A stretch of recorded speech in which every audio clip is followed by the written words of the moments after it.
मेरा नाम है भावना सिंह एंड हम पढ़ रहे हैं इंट्रोडक्टरी माइक्रो इकोनॉमिक्स।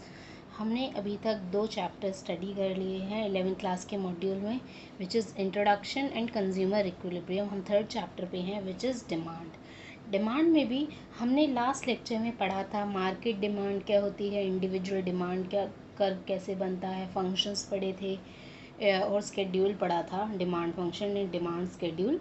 आज हम पढ़ने जा रहे हैं लॉ ऑफ डिमांड क्या होता है। नाउ लॉ ऑफ डिमांड हम अपनी डेली लाइफ में जो है हम नॉर्मली ऑब्जर्व करते हैं कि मैंने आपको बताया था लॉ ऑफ डिमांड क्या होता है एग्जैक्टली कि ये हमारा डिमांड कर्व था। याद करिए, इधर यहाँ पे हम क्वांटिटी डिमांडेड लिखा था, इधर हमने प्राइस लिखा था, और ये हमारा डिमांड कर्व था विच इज़ डाउनवर्ड स्लोपिंग। तो मैंने आपको बताया था लॉ ऑफ डिमांड क्या होता है। Law of demand inverse relationship बताता है प्राइस और क्वांटिटी डिमांडेड में। किसमें?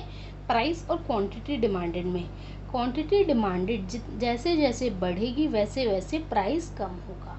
ऐसा क्यों होता है? हम जब भी देखते हैं, जब भी किसी चीज़ का प्राइस बढ़ता है तो हम वो चीज़ कम खरीदना स्टार्ट कर देते हैं। और सिमिलरली अगर किसी चीज़ का प्राइस कम होता है, मान लो चॉकलेट पहले 10 रुपये की आती थी, अब चॉकलेट 8 रुपये की आएगी, तो हम और ज़्यादा चॉकलेट खरीदने लगेंगे। सिमिलरली या इसका मतलब क्या है, प्राइस कम होगा तो क्वांटिटी हमारी इंक्रीज़ होगी। इसी वजह से हमारा स्लोप जो है डिमांड कर्व का वो नेगेटिव होता है नीचे, इसीलिए डाउनवर्ड स्लोपिंग होती है हमारी डिमांड कर्व। तो लॉ ऑफ डिमांड क्या होता है? प्राइस एंड क्वांटिटी डिमांडेड में इनवर्स रिलेशनशिप है।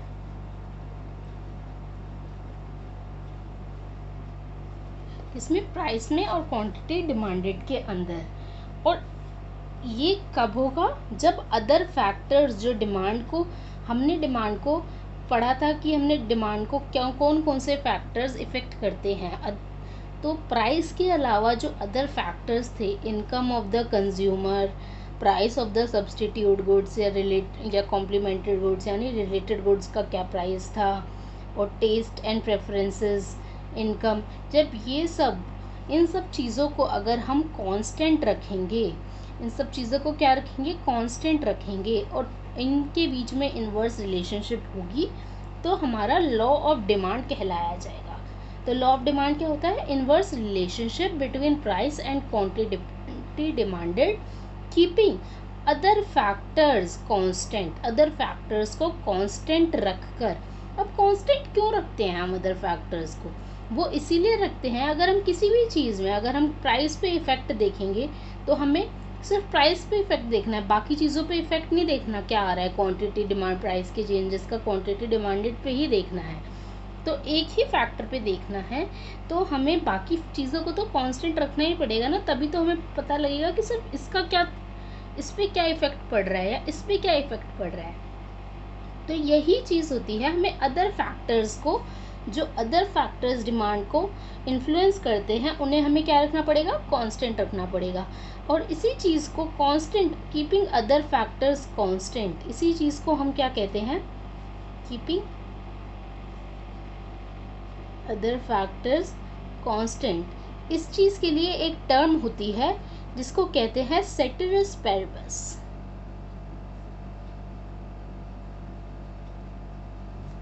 क्या कहते हैं? Ceteris paribus. Ceteris paribus. तो हम कहते हैं law of demand is the inverse relationship between price and quantity demanded keeping other factors constant. Ceteris paribus, bracket में सेटेरिस पैरिबस। तो ये ही डेफिनेशन है लॉ ऑफ डिमांड की। अब हम देखेंगे लॉ ऑफ डिमांड को एक और लॉ कहा जाता है, इसका अनदर नेम है, क्या है another name? First law of purchase.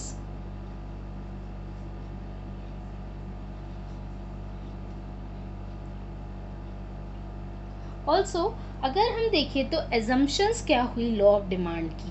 मैंने आपको बताया एज्यूम तो हम यही करके चल रहे हैं ना कि हम अदर फैक्टर्स को कांस्टेंट रख रहे हैं, यानी price of the substitute goods जो हैं, रिलेटेड गुड्स में कौन कौन से गुड्स थे मैंने आपको बताया था, सब्सटीट्यूट गुड्स आते हैं और कॉम्प्लीमेंट्री गुड्स आते हैं। तो जब सब्सटीट्यूट गुड्स और कॉम्प्लीमेंट्री गुड्स हैं, इन लोगों का प्राइस हम कांस्टेंट रखेंगे।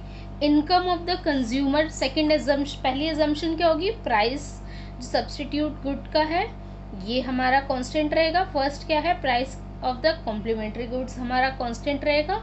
थर्ड एजम्पशन इज इनकम जो है कंज्यूमर की वो भी सेम रहेगी। फोर्थ है टेस्ट एंड प्रेफरेंसेस में कोई चेंजेस नहीं आएगा। और मैंने आपको बताया था एक और फैक्टर्स होता है कि फ्यूचर प्राइसेस जो हैं, कि फ्यूचर में क्या एक्सपेक्टेशंस है हमारी, एक्सपेक्टेशंस ऑफ फ्यूचर प्राइसेस, जो फ्यूचर प्राइसेस की जो एक्सपेक्टेशंस है उस पर क्या इफेक्ट आ रहा है। तो कि हमारा फ्यूचर में प्राइस बढ़ने वाला है या कम, ये जो एक्सपेक्टेशंस है इसको भी हम कांस्टेंट लेके चलेंगे। तो जितनी भी चीज़ें हम कांस्टेंट लेके चल रहे हैं मतलब ये एज्यूम करके चल रहे हैं, मतलब यही हमारी एजम्पशंस है लॉ ऑफ डिमांड की। क्या है, एजम्पशंस है लॉ ऑफ डिमांड की। अब मैंने आपको जो ये बताया था, ये डायग्राम, मान लो 1 2 3 4 क्वांटिटी है और हमारी 1 2 3 4 5 6 मान लो इस तरह से हमारे प्राइस हैं। तो हमने देखा अगर हमारा प्राइस 5 है तो हमारी 1 क्वांटिटी है। सिमिलरली अगर हमारा प्राइस यहाँ से 3 चला गया तो हमारी 3 को, मतलब क्या हो रहा है, ये हमारा प्राइस कम हो रहा है, क्वांटिटी बढ़ती जा रही है, प्राइस कम हो रहा है, क्वांटिटी बढ़ती जा रही है। तो इसी चीज़ को क्या कहते हैं, यही चीज़ मैंने आपको बताया इन्वर्स रिलेशनशिप कही जाती है। और मैंने आपको ये भी बताया और फैक्टर्स को हम कांस्टेंट क्यों रखते हैं, क्योंकि हमें अगर एक चीज़ में एक चीज़ का इफ़ेक्ट जानना है, किसी एक चीज़ का जानना है तो अदर फैक्टर्स को हमें कांस्टेंट रखना ही पड़ेगा, क्योंकि हम ये डिस्कस कर रहे हैं कि उस एक चीज़ का क्या इफ़ेक्ट आ रहा है। अब इम्पॉर्टेंट फैक्ट्स क्या होते हैं लॉ ऑफ डिमांड के, पहला तो हो गया इन्वर्स रिलेशनशिप। इन्वर्स मैं ऐसे ऐसे इसको डिनोट करूंगी, एक तरह से इन्वर्स हो गया रिलेशनशिप, यानी कि अगर प्राइस बढ़ेगा तो क्वांटिटी डिमांडेड डिक्रीज होगी, या फिर प्राइस कम होगा तो क्वांटिटी डिमांडेड इंक्रीज होगी। प्राइस कम हो रहा है, क्वांटिटी डिमांडेड इंक्रीज हो रही है, प्राइस बढ़ेगा तो क्वांटिटी डिमांडेड डिक्रीज होगी, ऐसे ऐसे। तो ये इन्वर्स रिलेशनशिप है इनके बीच में। सेकंड है कि क्वालिटेटिव होता है, ये क्वालिटेटिव होता है नॉट क्वांटिटेटिव। इसका क्या मतलब हुआ, लॉ ऑफ डिमांड हमारा क्वालिटेटिव होता है, मतलब हमें ये तो बता देता है कि कम होने वाला है क्वांटिटी डिमांडेड, लेकिन ये नहीं बताता कि कितना कम होने वाला है। यानी हमें डायरेक्शन तो बता देता है, डायरेक्शन तो बता देता है लेकिन मैग्नीट्यूड नहीं बता पाता। तो क्वालिटेटिव सॉरी गाइस मेरी स्पेलिंग मिस्टेक हो गई है, क्वालिटेटिव है क्वांटिटेटिव नहीं है। तो हमें डायरेक्शन बताता है ये, यानी हम कहें अगर हमारा प्राइस जब बढ़ रहा है तो हम कहेंगे चलो प्राइस बढ़ गया तो क्वांटिटी डिमांडेड तो कम होगी, लेकिन कितनी कम होगी, यानी डायरेक्शन तो बता रहा है कि कम होगी, किस डायरेक्शन में जाएगा, कम होगी, लेकिन मैग्नीट्यूड नहीं बता रहा कि कितनी कम होगी, क्या होगा कम। तो ये क्वालिटेटिव इन नेचर होता है, क्वांटिटेटिव नहीं होता। थर्ड चीज़ होती है कि कोई प्रोपोर्शनल रिलेशनशिप नहीं होती। प्रोपोर्शनल रिलेशनशिप का आप कहेंगे क्या मतलब हुआ, प्रोपोर्शनल रिलेशनशिप का एक ही मतलब हुआ। प्रोपोर्शनल रिलेशनशिप का क्या मतलब हुआ कि ये प्रोपोर्शन नहीं बताता। मान लो हम कहें कि 10% इंक्रीज इन प्राइस हुआ, अगर 10% इंक्रीज हो गया प्राइस में, पहले प्राइस 100 रुपये था अब प्राइस 110 हो गया, तो अब हमें तो पता है कि क्वांटिटी डिमांडेड तो डिक्रीज होगी, लेकिन कितनी डिक्रीज होगी, हमने कहा ना मैग्नीट्यूड नहीं बताता, तो कोई प्रोपोर्शन नहीं बताता। ऐसा नहीं बताता कि 10% इंक्रीज हो रही है तो 10% डिक्रीज होगी या फिर 20% डिक्रीज होगी, ऐसा कोई एग्जैक्ट वैल्यू नहीं, कोई प्रोपोर्शन नहीं होता कि एग्जैक्ट इतने ही प्रोपोर्शन में ही होगी। तो कोई प्रोपोर्शनल रिलेशनशिप नहीं होती। इन्वर्स तो होती है लेकिन एग्जैक्ट प्रोपोर्शन में कोई रिलेशनशिप नहीं होती कि 10% ही होगा या 20% डिक्रीज होगा, ऐसा कुछ नहीं बताता हमें, तो कोई प्रोपोर्शन नहीं बताता। नाउ फोर्थ जो पॉइंट है वो है कि ये वन साइडेड ही रहता है। वन साइडेड का मतलब होता है कि ये सिर्फ एक्सप्लेन करता है change of the price quantity demanded पे क्या इफ़ेक्ट हो रहा है। अगर प्राइस में चेंज होगा तो क्वांटिटी डिमांडेड में क्या इफ़ेक्ट आएगा, लेकिन ये कभी नहीं बताता कि अगर क्वांटिटी डिमांडेड में चेंज हो रहा है तो प्राइस पे क्या इफ़ेक्ट आता है। तो यानी वन डायरेक्शन में ही चलती हैं चीज़ें। क्या होता है, वन डायरेक्शन में ही चलती हैं चीज़ें। नाउ अगर हम देखें डेरिवेशन, डेरिवेशन जो होती है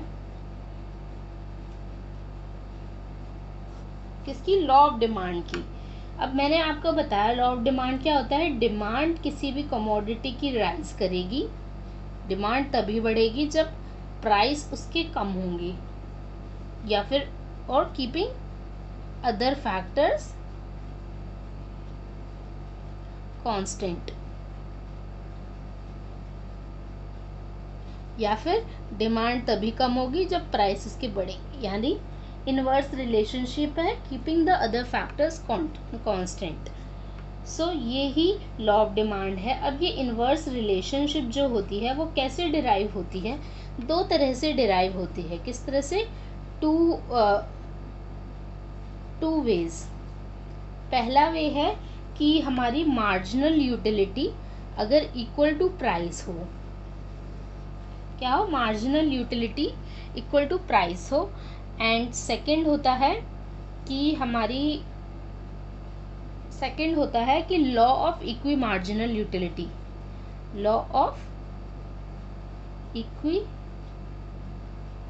मार्जिनल यूटिलिटी। अब ये सब आप कहेंगे ये सब क्या टर्म्स हैं, अगर आपको नहीं पता है, आपने लास्ट लेक्चर्स अटेंड नहीं करे हैं, तो प्लीज़ आप मेरे प्रीवियस लेक्चर्स को जाकर एक बार अटेंड करिए। वहाँ पे मैंने बहुत डिटेल्ड में ये दोनों कंडीशंस अच्छे से एक्सप्लेन कर रखी हैं। तो इन्हीं दोनों कंडीशन से जो है हमारा डिराइव होता है लॉ ऑफ डिमांड। अब marginal utility is equals to price, मतलब ये क्या है, ये हमारी सिंगल कमोडिटी, आप याद करेंगे तो सिंगल कमोडिटी की इक्विलिब्रियम जो हमने कंज्यूमर इक्विलिब्रियम में निकाली थी, तो वो इसी तरह से निकाली थी। अब हम देखेंगे कैसे डिराइव करता है। नाउ हमने देखा अगर मार्जिनल यूटिलिटी ग्रेटर देन है प्राइस से, यानी कि इसका मतलब क्या हो गया कि हमारा प्राइस जो है कम है, प्राइस क्या है, कम है, प्राइस डिक्रीज हो रहा है, किसी भी चीज़ का प्राइस डिक्रीज हो रहा है और हमारी मार्जिनल यूटिलिटी बढ़ी हुई है, यानी सेटिस्फैक्शन हमें ज़्यादा हो रही है, हम प्राइस कम पे कर रहे हैं, प्राइस हम कम पे कर रहे हैं, सेटिस्फैक्शन हमें ज़्यादा हो, इसी चीज़ को मैंने इस तरह से लिखा है, प्राइस कम पे कर रहे हैं, सेटिस्फैक्शन ज़्यादा हो रही है। अब किसी भी कंज्यूमर को अगर कुछ भी कंज्यूम करने से सेटिस्फैक्शन ज़्यादा होगी, क्या होगी, सेटिस्फैक्शन ज़्यादा होगी, तो वो क्या करेगा, तो कंज्यूमर तो उस प्रोडक्ट को और ज़्यादा खरीदेगा, तो क्या होगा, consumer will buy more, consumer और ज़्यादा खरीदेगा, कंज्यूमर विल बाय मोर, वो और ज़्यादा खरीदेगा। अब कोई भी गुड अगर कंज्यूमर ज़्यादा खरीदेगा, इसका मतलब क्या हो रहा है, उसकी डिमांड बढ़ रही है, इसका मतलब क्या हो रहा है, इसका मतलब ही है कि उसकी डिमांड इंक्रीज हो रही है।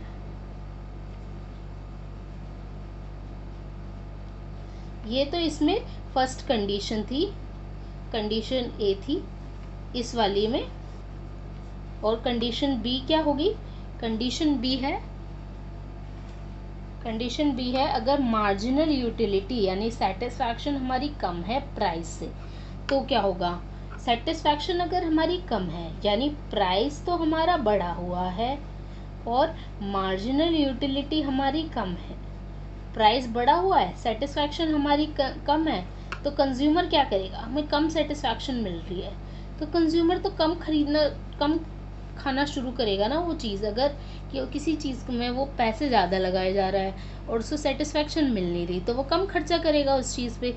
जैसे जैसे वो कम खर्चा करेगा तो हर एडिशनल यूनिट से उसकी सेटिस्फैक्शन बढ़ने लगेगी, जैसे जैसे कम खर्चा करेगा उसकी सेटिस्फैक्शन बढ़ने लगेगी।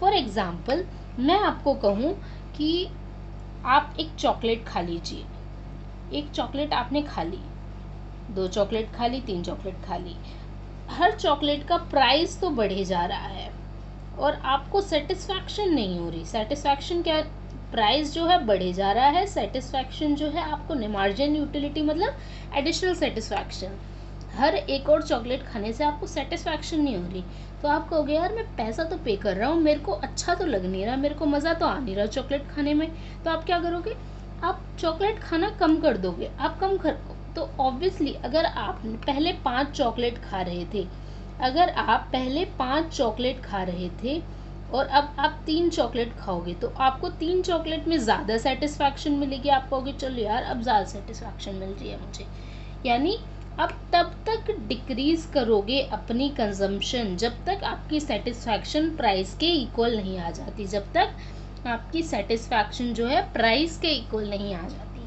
तो यही केस है, अगर प्राइस बढ़ा हुआ है, सेटिस्फैक्शन अगर हमारी कंज्यूमर कम है, तो कंज्यूमर जो है हमारा, कंज्यूमर विल बाय लेस, वो कम खरीदेगा अब।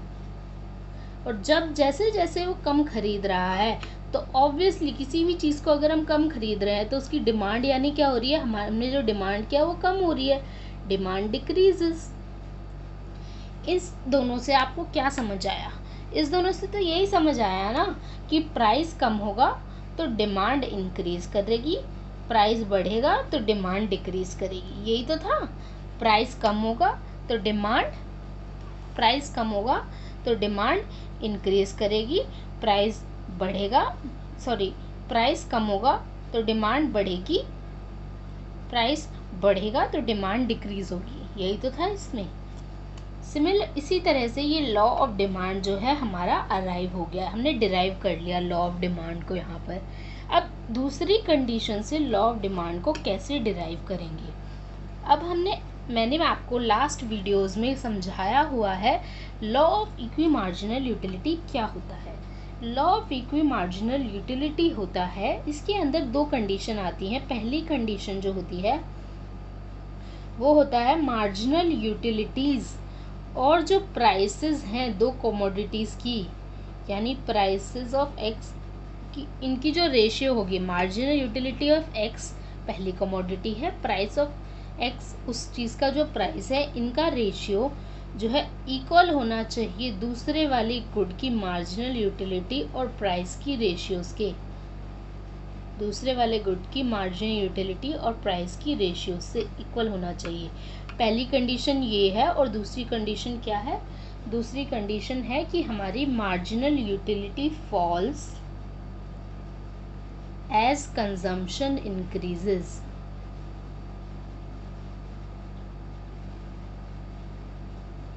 ये दोनों कंडीशंस अगर हमारी फुलफिल होंगी तो हमारी law of equi marginal utility क्या होगा, सही होगा, और ये हमारा लॉ सही माना जाएगा। अब इससे हम कैसे डिराइव करेंगे लॉ ऑफ डिमांड, इस केस में भी हम देखेंगे कि 2 कंडीशंस आती हैं। एक कंडीशन क्या होगी, एक कंडीशन है हमारा marginal utility of X divided by price of X greater है marginal utility of y divided by price of y से, और सेकंड कंडीशन है कि marginal utility of x divided by price of x less है marginal utility of y divided by price of y से। ये 2 condition मैंने आपको बता दी। नाउ हम देखेंगे कि इससे कैसे डिराइव होगी। अगर ये सिनेरियो है तो ऑब्वियसली इसका मतलब क्या है, अगर इस इक्विलिब्रियम कंडीशन में हम देख रहे हैं कि प्राइस जो x का है वो फॉल हो रहा है, if price of x falls, तो ये कंडीशन आती है। इसमें कंज्यूमर को ज़्यादा सेटिस्फैक्शन मिल रही है पर रुपए गुड एक्स के केस में। हर रुपए, अगर इसको हम 1 कांस्टेंट लेके चलें दोनों के प्राइसेस को, इसको भी 1 ले लें, इसको भी 1, यानी पर रुपी जो सेटिस्फैक्शन हमारी एक्स से है वो ज़्यादा है वाई के गुड से। तो इसका मतलब क्या हुआ, तो वो एक्स को ज़्यादा खरीदेगा, वाई को कम खरीदेगा। और इसका मतलब क्या होगा, अगर वो एक्स को ज़्यादा खरीद रहा है, इसका मतलब एक्स की क्या होगी, एक्स की डिमांड बढ़ जाएगी, यानी वाई की डिमांड तो कम हो रही है, वाई को कम खरीद रहा है, वो इससे ज़्यादा सेटिस्फैक्शन हो रहा है तो इसकी तरफ जंप करेगा। तो एक्स की डिमांड बढ़ रही है, वाई की डिमांड कम होगी। इससे क्या होगा, प्राइस जो होगा, अगर इसकी डिमांड बढ़ रही है तो प्राइस इसका फॉल करेगा। जितनी ज़्यादा डिमांड बढ़ेगी उतना ज़्यादा प्राइस फॉल करेगा। तो कंज्यूमर जो है वो जब तक इसका ज़्यादा खरीदता रहेगा, जब तक उसकी मार्जिनल यूटिलिटी इसके बराबर नहीं आ जाती, मतलब उसकी सेटिस्फैक्शन।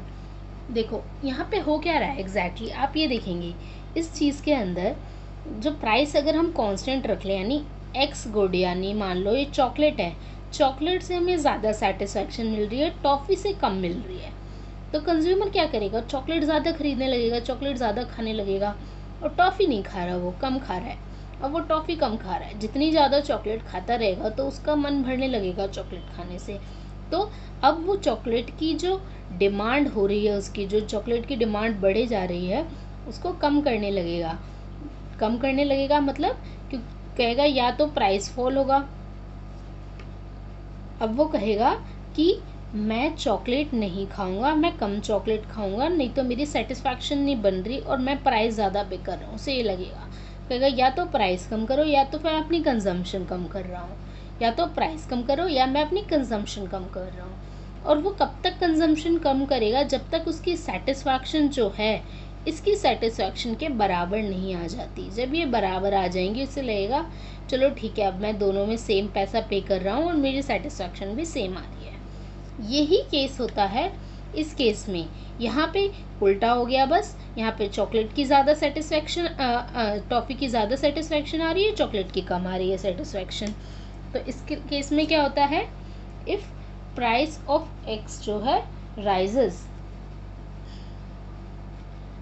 अगर प्राइस एक्स के बढ़ रहे हैं तो हमारी ये कंडीशन आ जाती है।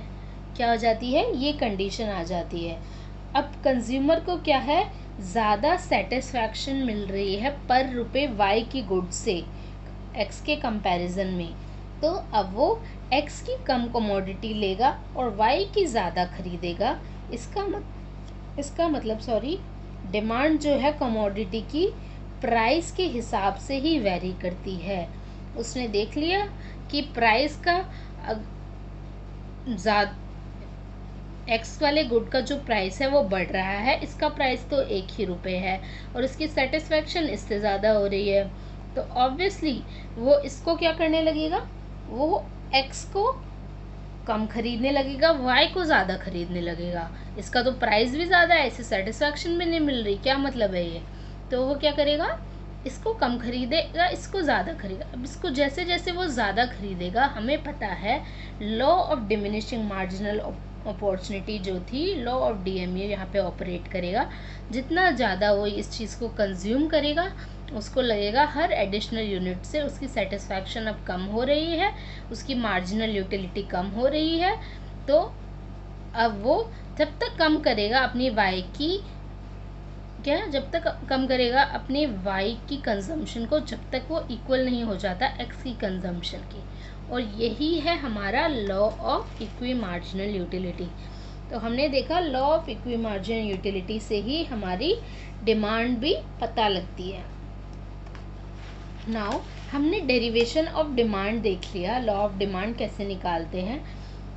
सो गाइज, मैं आज का अपना लेक्चर यहीं पे ख़त्म करना चाहती हूँ। आज का बहुत लंबा लेक्चर हो गया है। सो आई होप आपको समझ आया हो क्या लॉ ऑफ डिमांड होता है, कैसे उसके क्या एजम्पशंस होते हैं लॉ ऑफ डिमांड के, क्या कंडीशंस होती हैं, क्या इम्पोर्टेंट फैक्ट्स होते हैं। ये सब क्या थे, ये सब इम्पोर्टेंट फैक्ट्स थे। ये एजम्पशंस थी कि इनको कांस्टेंट रखना है, इम्पॉर्टेंट फैक्ट्स ये 4 थे। और डिराइव कैसे करते हैं हम अपनी डिमांड को, मैंने बताया 2 तरीके होते हैं। पहला तरीका है marginal utility of X equal to price, second तरीका है law of equal marginal utility, जो कि ये पूरा ही है।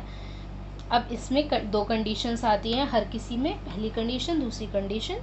और इसके अंदर भी 2 कंडीशन आती हैं। आई होप आपको समझ आया हो। और ये कंसेप्ट अगर आपको नहीं समझ आ रहा तो मेरी पुरानी एक लेक्चर सीरीज ही इंट्रोडक्टरी माइक्रो इकोनॉमिक्स जो मेरी ये लिस्ट है उसके अंदर आपको लाइब्रेरी में जाके दिख जाएगा। प्लेलिस्ट में इंट्रोडक्टरी माइक्रो इकोनॉमिक्स नाम की एक प्लेलिस्ट बनी हुई है, उसमें ही एक लेक्चर होगा consumer equilibrium in case of one commodity.